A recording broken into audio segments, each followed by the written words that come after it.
अस्सलाम वालेकुम, बिस्मिल्लाहिर्रहमानिर्रहीम।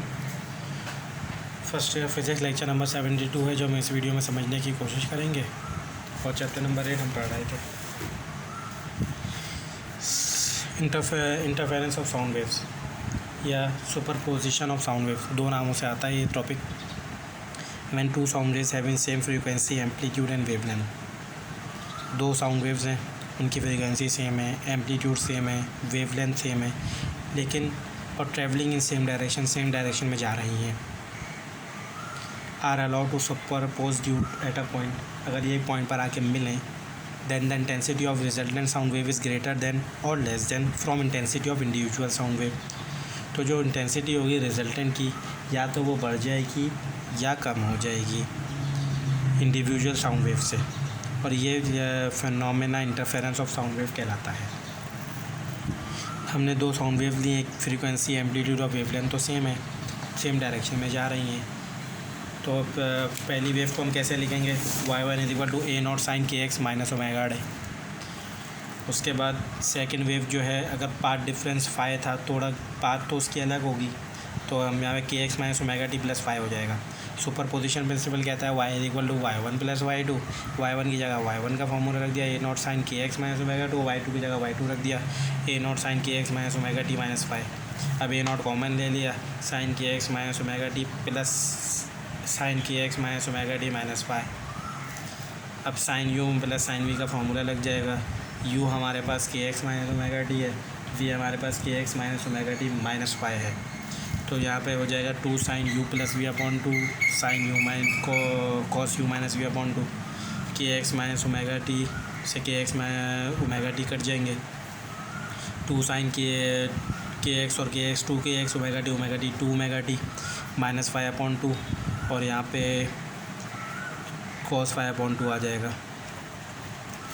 अब 2 था सबके नीचे, तो मैंने एलसीएम ब्रेक कर दिया, तो 2 से 2 कैंसिल, 2 से 2 कैंसिल, 5/2 और 5/2 अपनी जगह रहे, a0 दोनों से मल्टीप्लाई हो गया, तो 2a0 sin kx minus omega T और cos 5/2 ये एम्पलीट्यूड है और ये फ्रीक्वेंसी है। ये इक्वेशन ट्रांसफर डिस्प्लेसमेंट बता रही है रिजल्टेंट साउंड वेव की, जिसका एम्पलीट्यूड है 2a0 cos 5/2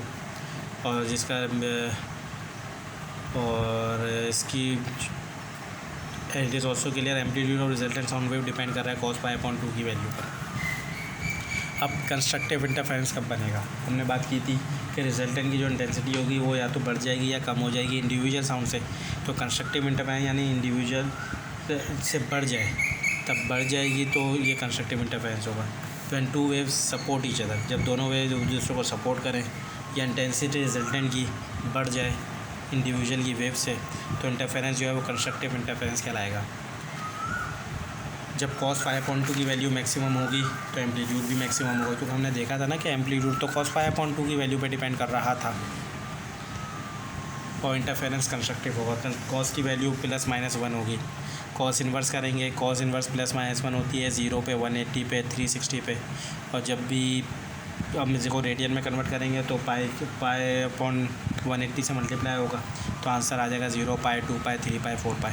इन वैल्यूज़ के ऊपर मैक्सिमम होगा, 2 से मल्टीप्लाई करवा देंगे 2 पाई, 4 पाई, 6 पाई, 8 पाई हो जाएगा। तो यहाँ पे कंस्ट्रक्टिव इंटरफेरेंस बनेगा। डिस्ट्रक्टिव इंटरफेरेंस क्या है, जब दो वेव्स एक दूसरे को कैंसिल करें, वहाँ पे सपोर्ट था है या कैंसिल है, या इंटेंसिटी रिजल्टेंट की कम हो जाए इंडिविजुअल से, तो हम इसे डिस्ट्रक्टिव इंटरफेरेंस कहेंगे। जब cos 5/2 की वैल्यू मिनिमम हो जाएगी तो डिस्ट्रक्टिव इंटरफेरेंस होगा, और cos 5/2 की वैल्यू मिनिमम होती है 0 पर। cos इन्वर्स 0 करूँगा तो आंसर आएगा 90 को रेडियन बनाऊँगा तो आएगा पाई/2। हर 180 के बाद वैल्यू अपनी रिपीट करता है, तो ये फिर 180 ऐड किया तो 270, 450, 3 पाई, 5 पाई, 2 आगे मल्टीप्लाई हुआ तो फिर पाई, 3 पाई, 5 पाई, 7 पाई। तो ये कंस्ट्रक्टिव और डिस्ट्रक्टिव इंटरफेरेंस हमने देख लिया। अब बीट्स क्या होती हैं, इंटरफेरेंस इन टाइम, जब दो साउंड वेव्स जो स्लाइटली डिफरेंट फ्रीक्वेंसीज़ हैं अगर आपस में मिलें सुपरपोजिशन प्रिंसिपल के तहत, तो इंटेंसिटी जो होगी रिजल्टेंट की वो कांस्टेंट नहीं रहेगी, वो वेरिएट करेगी मैक्सिमम मिनिमम में, और ये पीरियोडिक चेंज होगा, एक ख़ास इंटरवल के बाद वो चेंज आ रहा होगा इंटेंसिटी या लाउडनेस में। और ये पीरियोडिक चेंज जो है साउंड में या लाउडनेस में, ये कहलाता है बीट। जो हम गानों में अक्सर हम सुनते हैं बीट, तो ख़ास इंटरवल के बाद एक आवाज़ आ रही होती है, उसे बीट कहते हैं। ये कब होता है, जब थोड़ा फ़र्क था, स्लाइटली फ़र्क था फ्रीक्वेंसीज़ में, और वो आपके मिल जाएँ तो रिजल्टेंट जो होगी वो कांस्टेंट नहीं होगी, वेरिएट करेगी मिनिमम और मैक्सिमम में। अच्छा, consider two sound waves having slightly different frequency, एक ओमेगा 1 है, एक ओमेगा 2 है, travelling in the same direction, then the first wave can be 18 है। अब इसकी जो डेरिवेशन है वो हम अगली वीडियो में समझने की कोशिश करेंगे।